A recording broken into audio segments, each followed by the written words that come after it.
안녕하십니까. 산업안전을 강의하는 최윤정입니다. 자, 이번 시간부터 제4장 공부 시작하겠습니다.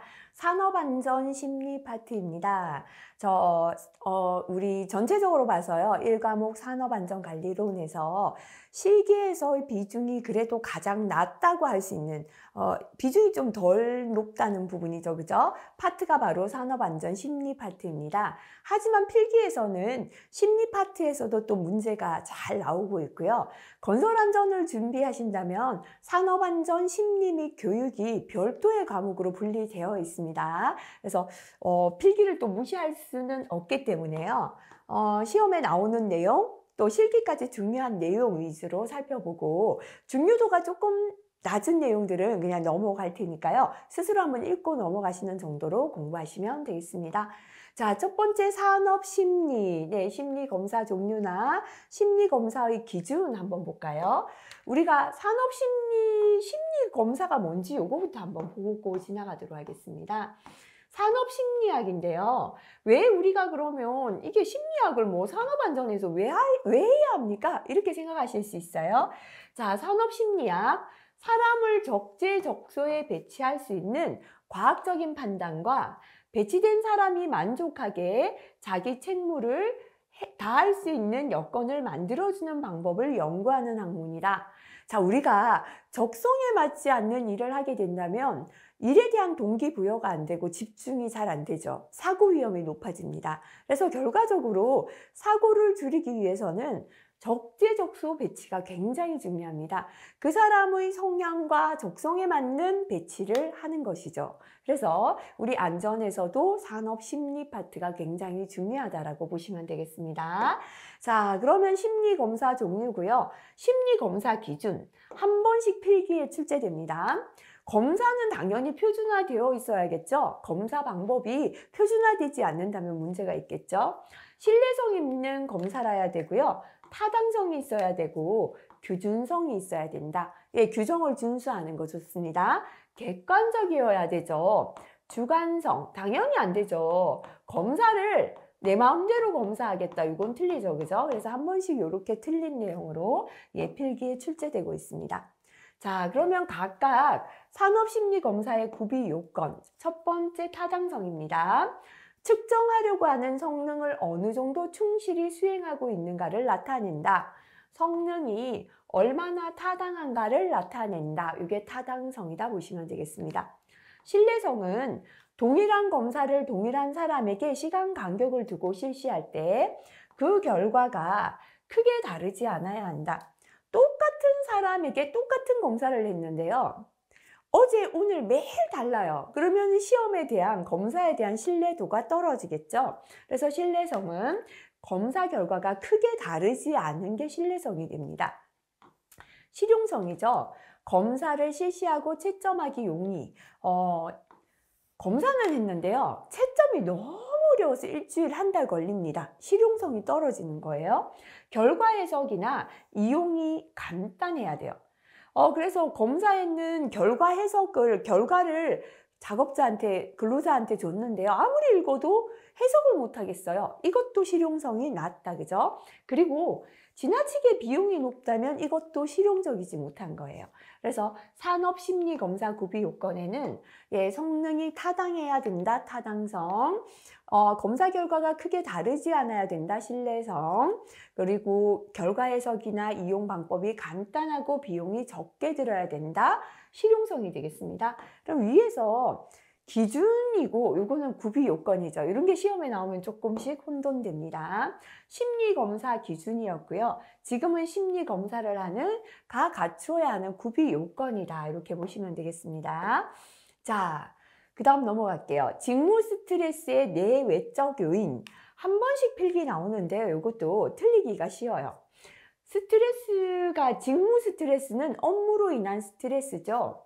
내적인 요인이 있고 외적인 요인이 있어요. 자, 일단 자존심이 상했다. 이거는 나의 내적인 겁니다. 업무상의 죄책감, 현실에의 부정응. 현실에 내가 적응을 못하는 것이기 때문에 이것도 내적인 겁니다. 지나친 경쟁심, 재물에 대한 욕심, 가족 간의 대화 단절. 가족 간의 대화가 단절된 건 내적인 거예요. 의견 불일치.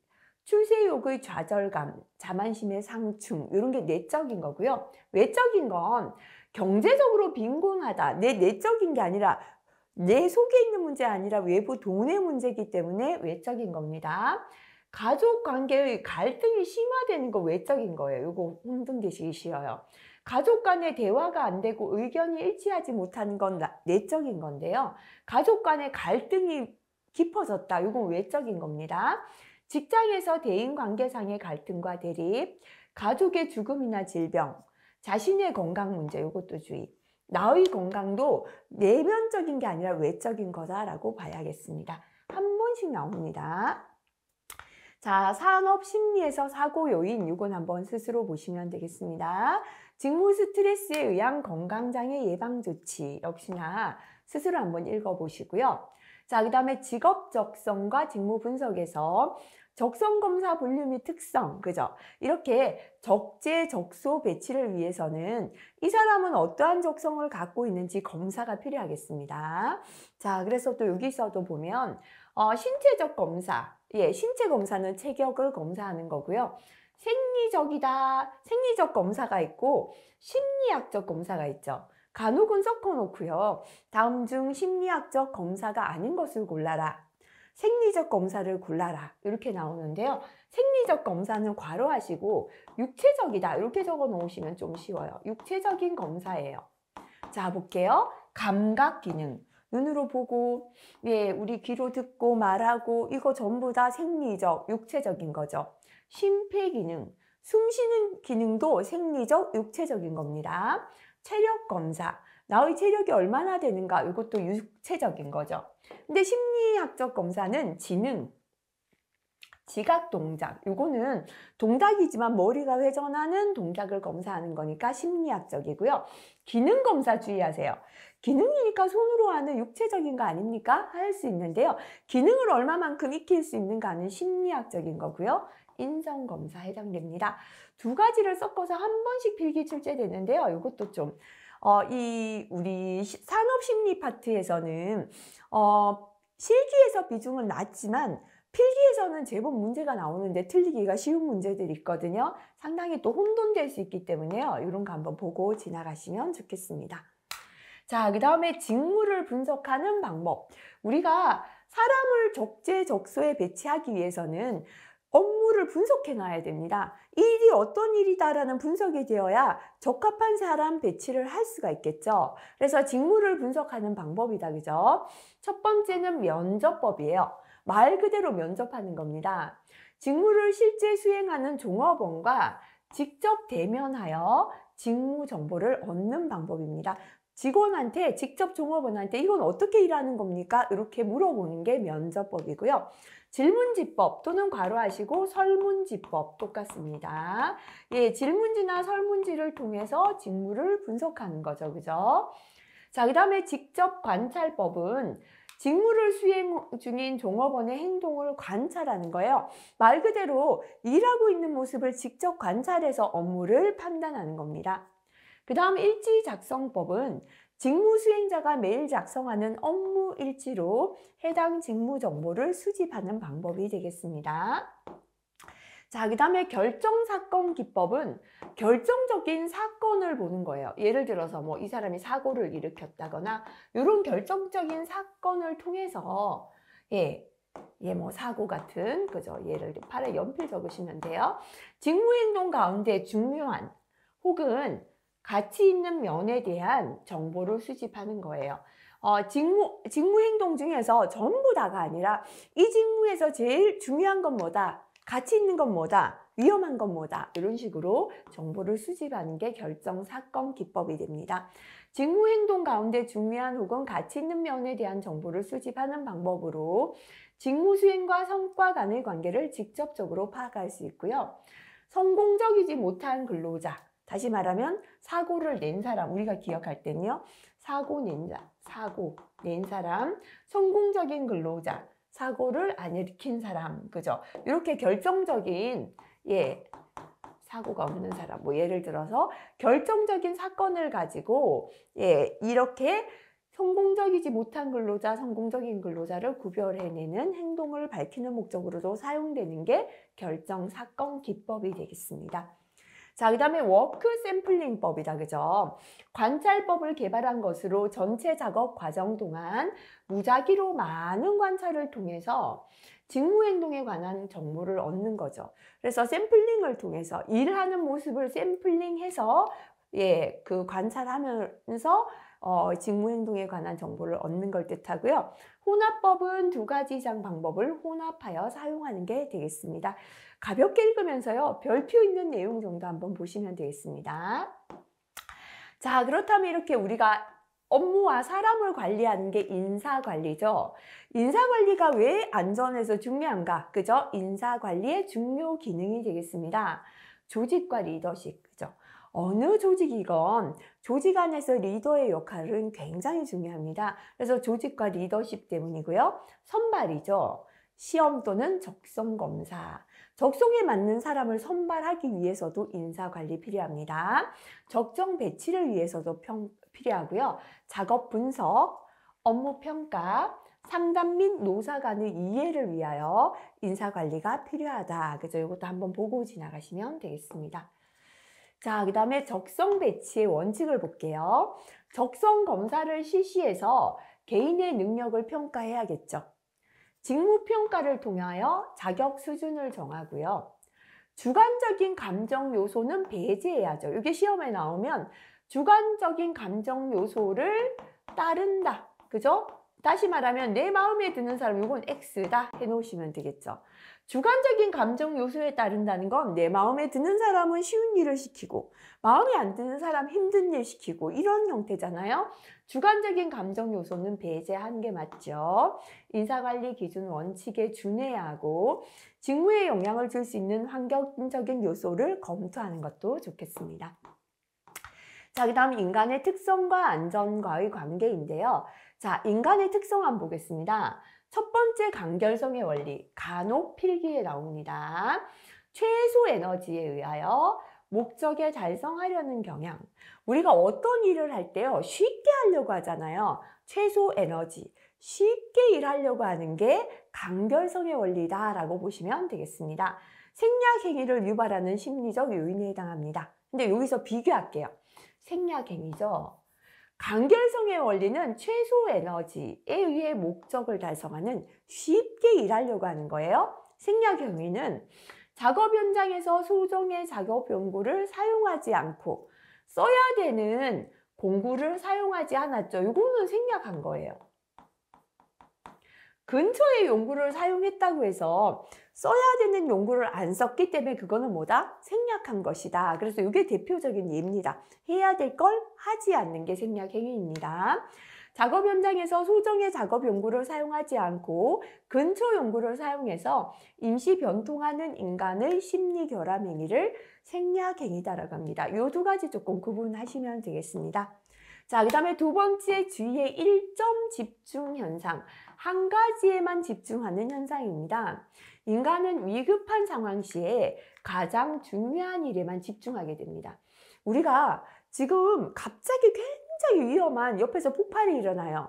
아, 일은 어떻고 가정일은 어떻고 내 몸은 어떻고 다 생각 못하죠. 한 가지 오직 살아야겠다 밖에 생각 못하잖아요. 이렇게 인간은 위급한 상황에서는 가장 중요한 하나에만 집중하는 현상을 일점 집중 현상이다라고 합니다. 자, 인간의 순간적인 대피 방향은 좌측이고요. 동조 행동입니다. 집단 규범이나 관습이나 다른 사람 반응에 일치하도록 행동하는 것을 뜻하고요. 리스크 테이킹 또는 위험을 가진다라고 해서 위험 감수라고 합니다. 객관적인 위험을 다시 말하면 누가 봐도 다 위험한 거예요. 나름대로 판단해서 나는 괜찮다고 판단하는 거죠. 의지 결정하고 행동에 옮기는 것.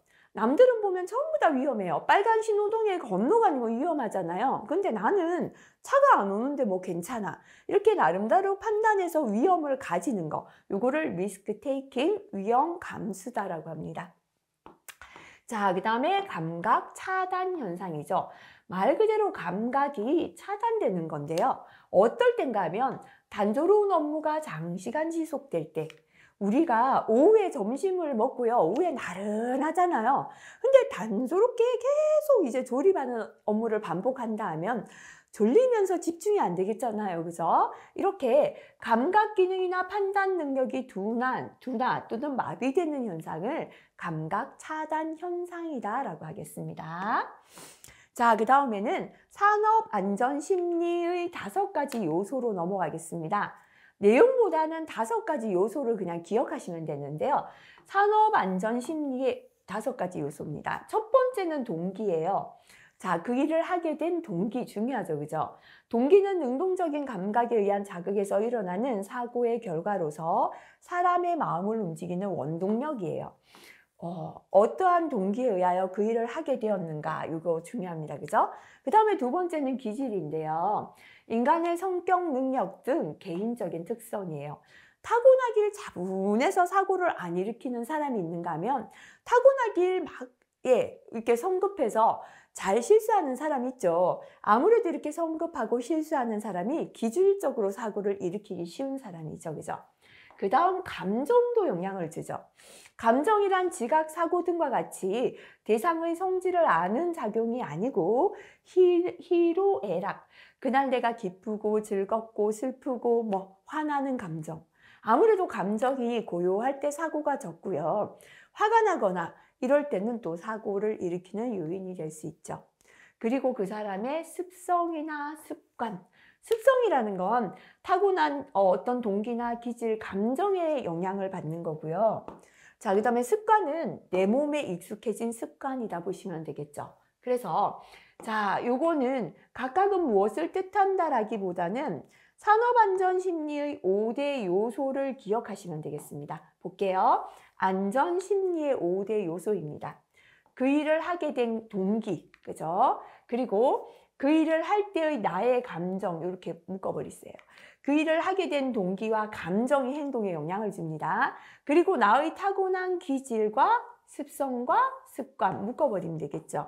내가 원래 타고난 성격이 어떻고 내의 습성과 습관이 어떤지에 따라서 행동이 달라지게 됩니다. 그래서 안전 심리를 결정하는 5대 요소는 동기, 감정, 그죠? 기질, 습성, 습관 이렇게 5가지인데요. 그 중에서 가장 중요한 요소는 개성과 사고력이 되겠습니다.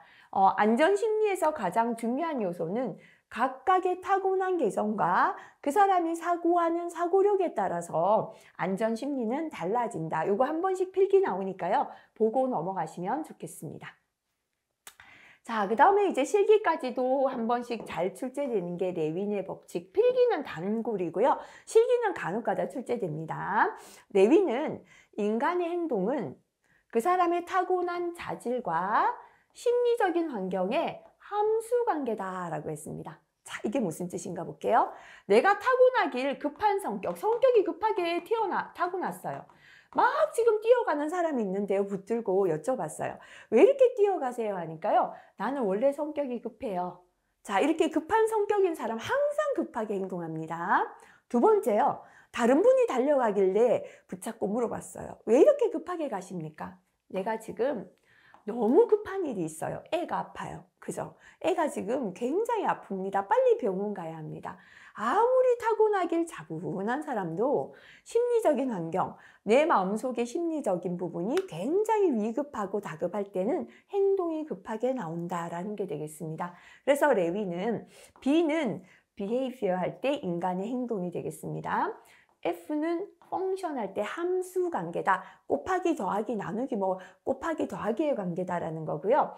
P죠. 펄슨 할 때 개체입니다. 개체 속에는 그 사람의 연령이나 경험이나 심신 상태나 성격, 지능이 포함되고요. E라는 건 environment 할 때 환경이잖아요. 그 중에서 환경 중에서 심리적인 환경이 가장 큰 영향을 미친다라고 했습니다. 내 속에 지금 심리가 어떤가가 환경을 행동에 영향을 준다. 그죠? 그래서 인간의 행동은 그 사람의 타고난 자질, 성격이 급한 사람 행동이 급해집니다. 개체의 자질과 환경인데요. 심리적인 환경이 영향을 미쳐요. 심리적으로 급하면 행동이 급해집니다. 그래서 인간의 행동은 개체의 자질과 심리적 환경의 함수 관계다. 이렇게 표현할 수 있겠습니다. 자, 그 다음 착각, 착시, 착오 현상에서 인간의 공통적인 경향 부분 살펴보겠습니다. 역시나 간혹 필기에 출제되는 내용입니다. 인간의식의 공통적 경향, 의식은 현상의 대응력에 한계가 있다. 인간의 의식은 대응하는데 한계가 있다. 맞는 내용입니다. 의식은 초점에서 멀어질수록 희미해진다. 이 부분이 필기에 잘 나오는데요. 초점에서 멀어질수록 또렷해진다. 아니죠, 그죠? 아무래도 인간의 의식이 그 초점에서 멀어지면 멀어질수록 의식은 희미해진다가 되겠습니다. 당면한 문제의 의식의 초점이 합치되지 않고 있을 때는 대응력이 저감된다. 문제하고 의식의 초점이 합치가 안 되니까요. 당연히 대응하는 능력은 떨어지겠죠. 인간의 의식은 중단하는 경향이 있다. 맞는 내용입니다. 의식이 중단되는 건 수면, 그죠? 중에 중단이 됩니다. 그래서 인간의 의식은 중단하는 경향이 있다. 맞고요. 인간의 의식은 파동한다. 변화됩니다. 오늘은 주의 집중이 잘 됐지만 내일 또 안 될 수도 있죠. 그죠? 이렇게 인간의 의식은 파동한다. 맞는 내용 되겠습니다. 자, 인간의 착오 요인 살펴볼게요. 한 번씩 필기에 출제가 됩니다. 인지과정 착오의 요인 볼게요. 일단 인간의 착오의 요인은 인지하는 과정에서 착오가 일어납니다. 그리고 인지를 했다면 문제를 판단하는 과정에서 착오가 일어나고요. 올바르게 판단했지만 기계를 조작하는 과정에서 착오가 일어날 수 있죠. 또는 심리적, 기타 요인에 의한 착오가 있는데요. 인지 과정의 착오 볼게요. 정보 저장의 한계. 사람이 정보를 저장하는데 너무 많은 걸 로봇처럼 컴퓨터처럼 다 저장하지 못하죠. 그래서 정보 저장하는 양이 너무 많을 때 우리가 과부하 걸렸다 그러죠. 어떠한 정보가 들어와도 그걸 받아들이지 못하게 됩니다. 인지과정 착오입니다. 감각 차단 현상. 오후에 나른하게요. 졸리는 과정에 계속 단조로운 일을 해요. 이때는 어떠한 인지가 들어와도 역시나 정보를 받아들이지 못하는 인지과정 착오가 생길 수 있고요. 정서가 불안정할 때도 어떤 정보가 들어왔을 때 내가 불안한 마음에 받아들이지 못하죠. 생리 심리적 능력의 한계, 정보 수용 능력의 한계 등이 인지과정 착오의 요인이 됩니다. 판단 과정 착오 요인 한 번씩 잘 나오는데요. 자기 합리화. 내가 옳고 내가 맞다고 하다 보니까요. 판단을 잘못하게 됩니다. 내가 틀렸는 것도 옳다 이렇게 판단하게 되죠. 능력 부족. 올바르게 판단할 능력이 안 되었을 때 판단 과정 착오가 일어나고요. 정보 부족. 올바른 정보를 모르다 보니까 잘못된 정보를 옳다라고 판단할 수 있겠죠. 자기 과신. 자기 자신을 너무 믿어요. 내가 난 항상 틀리지 않아. 이런 것 때문에 판단을 잘못하는 판단 과정 착오가 일어날 수 있습니다. 조작 과정의 착오 요인은 작업자의 기능 미숙. 기술이 부족하거나 기능이 미숙할 때 조작 과정 착오 일어나고요. 작업 경험이 부족할 때 또는 필요할 때도 조작 과정에 착오가 생깁니다. 심리적으로 불안이나 공포나 과로, 수면 부족에서도 착오의 요인이 되겠습니다. 착각의 메커니즘, 그죠? 우리가 착각하는 메커니즘은 위치, 순서, 패턴, 형상, 기억 오류 등이 있겠습니다. 자, 착각 현상 한번 볼게요. 첫 번째 가연 운동입니다. 정지하고 있는 대상물이 급속히 나타나거나 소멸하는 것으로 인하여 일어나는 운동으로 마치 대상물이 운동하는 것처럼 인식되는 현상인데요. 대표적인 예가 영화의 얘가 잘 나옵니다. 우리가 영화를 촬영하는 현장에 가면요. 한 컷씩 따로 찍죠. 그죠? 컷을 따로 찍어요. 근데 영화를 보러 가면 다 연결되어 보이죠. 왜냐면 한 컷씩 따로 찍었는 정지하고 있는 대상물이요.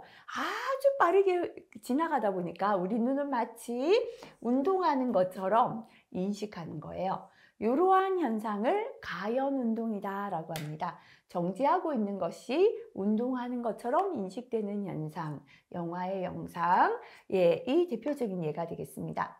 자, 그 다음에 유도 운동은 움직이지 않는 것이, 이게 시험에는 이게 제일 자주 나옵니다. 움직이지 않는 것이 움직이는 것처럼 느껴지는데요. 역시나 얘가 잘 나옵니다. 상행선 열차를 타고 가며 정지하고 있는 하행선 열차를 보면 마치 하행선 열차가 움직이는 것처럼 느껴져요. 자, 이렇게 기억할게요. 하행선은 지금 정지하고 있잖아요. 근데 상행선이 움직이면서 움직임이 유도된다. 그죠? 그래서 정지하고 있는 하행선이 움직이는 것처럼 느껴지는 현상이 유도운동, 움직임이 유도되었다. 이렇게 기억하시면 되겠습니다. 자동운동입니다. 암실에서, 깜깜한 방에서 정지된 소광점, 작은 점을 바라봐요. 지금 주변이 깜깜한데요. 여기에 점이 하나 찍혔는 요거를 계속 바라봅니다. 응시하면 광점이 움직이는 것처럼 보인다. 그죠? 점이 마치 흔들흔들 움직이는 것처럼 보이는 걸 자동운동이다 라고 합니다. 요거는 안구의 불규칙한 운동 때문에 생기는 현상입니다. 한 번씩 필기 나오는데요. 자동운동 잘 발생되는 조건 한번 볼게요. 광점이 작아야 돼요. 아까 소광점. 점이 클 때는 덜 생기는데 작을 때 생깁니다. 시야의 다른 부분이 어두울 것, 그죠? 암실이라고 했죠? 어두운 방에서 생기고요. 대상이 단순할 것, 점이 가장 단순한 거죠. 그래서 단순해야 합니다. 빛의 강도가 작을 것, 다시 말하면 강도가 작다는 게 어둡다는 거하고 똑같다 기억하시면 그죠? 이렇게 어두워야 합니다. 그죠? 광점이 작아야 되고 시야의 다른 부분이 어두워야 되고 대상이 단순해야 하고 빛의 강도가 작을 때 자동 운동이 잘 생기겠습니다. 자, 착각은 머리가 하는 착각이었죠. 에러였거든요. 근데 착시라는 건 정상적인 시력을 가진 사람이 물체를 정확하게 볼 수 없는 현상, 눈이 일으키는 착각을 착시다 이렇게 보시면 되겠습니다. 한 번씩 필기에 나오는데요. 뮬러 라이어의 착시입니다. 자, 똑같은 길이의 직선이 있어요. 근데 화살표를 밖으로 했는가 하고 안으로 했는가 하고 A가 더 길게 보이는 거죠. 그죠? 그래서 뮬러 라이어는 화살표를 안팎으로 했을 때 이게 길게 보인다라는 착시가 되겠습니다. 자, 그 다음에 햄홀츠인데요. 이거는 구분하실 때 이렇게 할게요. 똑같은 사각형 두 개인데요. 햄을 세로로 자르고 가로로 잘랐거든요. 햄을 세로로 가로로 자른다. 햄홀츠 기억하시고요. 세로로 자른 거는 세로로 길게 보여요. 가로로 자르니까 가로로 길어 보이죠. 이게 햄홀츠의 착시가 되겠습니다. 자, 그 다음에 헬링인데요. 헬링인데 홀랑 비슷하잖아요. 그죠? 요거를 홀랑 뒤집은 그림이 요거잖아요. 그래서 헬링, 홀랑 뒤집었다 기억하시고요. 자, 요렇게 보니까요. 요거는 어떻게 해요? 이렇게 그리니까 요거는 양단이 양쪽 끝이 벌어져 보이잖아요. 근데 요거를 반대로 이렇게 여기서부터 이렇게 그리니까요. 이번에는 중앙이 벌어져 보이는 거예요. 그죠? 요거는 양쪽 끝단이 벌어져 보이고 중앙이 벌어져 보인다. 요거는 홀랑 뒤집었다. 헬링의 착시다. 이렇게 기억하시고요. 자, 그 다음에 이거 콜러의 착시인데요. ���러 또는 콜러라고 나옵니다. 평행의 홀을 봐요. 이거를 보고 홀을 먼저 볼게요. 두 개 홀을 먼저 보시고 직선을 보면 직선이 호와 반대 방향으로 이렇게 휘어져 보여요. 이게 뭐냐면 콜러의 착시다. 그죠? 그래서 홀을 보고 콜러 할 때 호 비슷하잖아요. 그죠? 그래서 호를 먼저 보고 직선을 보면 직선이 호의 반대 방향으로 보이는 게 호 할 때 콜러 착시 이렇게 기억하시고요. 자, 그 다음에 포겐도르프예요. 포겐도르프. 자, 실제로는요, 요 두 개가 일직선이거든요. 눈에는 요게 일직선처럼 보이는 현상, 이런 겁니다. 그래서 실제로는, 요게 일직선이네요. A와 B가 일직선이에요. 눈으로는 A와 C가 일직선처럼 보여요. 그래서 포개져 보인다 기억하시면 되겠죠? 이렇게 포개져 보이는 게 포겐도르프 착시가 되겠습니다. 자, 요거는 세로의 선이 이게 수직선이에요. 여기다가 옆으로 이렇게 사선을 그었더니요, 수직선이 굽어 보여요. 이게 우리가 이렇게 세로선을 졸라맨다 기억하시면 되겠죠. 졸랐다, 졸라맨다 하잖아요. 그래서 졸러착시다 이렇게 기억해 보시는 거 어떨까 싶습니다. 그래서 이게 어떤 게 길어 보인다 이렇게는 시험에 안 나와요. 만약에 필기에 나온다면 그림을 내고 누구의 착시인지 골라라 이렇게 나옵니다. 그래서 첫 번째 볼게요. 뮬러-라이어 착시가 되고요. 햄을 가로로 세로로 자른다 그랬죠. 햄홀츠 착시입니다. 홀랑 뒤집었다 그랬죠. 헬링의 착시가 되고요. 호를 보고 직선 보면 반대로 보인다. 호 할 때 콜러의 착시. 그 다음에 포개져 보인다 그랬죠. 포겐도르프 착시. 수직선을 옆으로 졸라매었다 그랬죠. 졸러의 착시. 이렇게 그림하고 이름하고 기억하시면 되겠습니다. 자, 그 다음에 자주는 안 나오지만요. 동심원의 착시 한번 볼게요. A의 중심의 원이 B 중심, 이게 똑같은 원이거든요. 중심에 있는 원의 크기는 똑같아요. 그런데 주변에 작은 원을 그려놨고 주변에 중심원보다 큰 거를 그리니까 이 작은 원을 그렸는 중심원이 더 크게 보인다. 이게 동심원의 착시가 되겠습니다. 자, 그 다음에 제일 큰 원이고요. 그 다음에 원을 이제 작은 거를 그렸죠. 근데 사실은 이 원들은 일직선상에 있는데 이렇게 원이 꺾여 보이죠. 이것도 착시, 동심원의 착시고요. 자, 평행선이 어떤 건지 잘 보기가 힘들어요. 어떤 게 평행한 선인지 이런 것도 착시가 되겠습니다. 자, 그 다음에 군하의 법칙, 게슈탈트의 법칙인데요. 게슈탈트의 법칙은 뭐냐면 게슈탈트는 모양이나 형태라는 뜻을 말합니다. 독일의 심리학자가 처음으로 제기한 건데요. 사물을 볼 때 무리를 지어서 보려는 시각적인 심리, 우리가 하나씩 따로 보지 않고 비슷한 걸 무리 지어 보려는 심리를 게슈탈트 법칙 또는 군하의 법칙이다라고 합니다. 관련이 있는 요소끼리 통합된 것으로 지각한다라고 해서 군하의 법칙이다라고 하는데요. 근접의 요인, 사물을 인지할 때 가까이에 있는 물질들을 하나의 그룹으로 묶어 인지합니다. 가까이에, 이거는 그냥 원이요. 둘, 넷, 여섯, 여덟 개 있는 건데 우리는 두 개의 원이 네 개로 있다, 네 그룹으로 있다 이렇게 보는 거죠. 그죠? 자, 이렇게 배열이 똑같을 때는요, 똑같은 원으로 보는데 간격이 이렇게 떨어지면 우리는 두 개를 묶어서 인지하게 되는 게 근접의 요인이 됩니다. 자, 그 다음에 동류의 요인입니다. 검은 원, 흰 원, 검은 원, 흰 원이 있으면 우리는 이렇게 묶어서 생각해요. 검은도 흰 게 원이 세 묶음이 있다 이렇게 생각하기 쉬워요.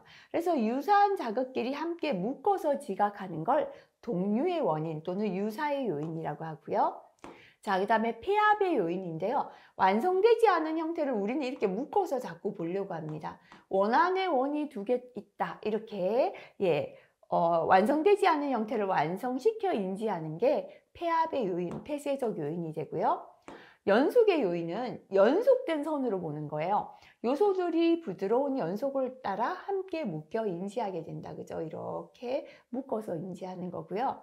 좋은 모양의 요인은 좋은 모양을 만드는 것끼리 한데 모아요.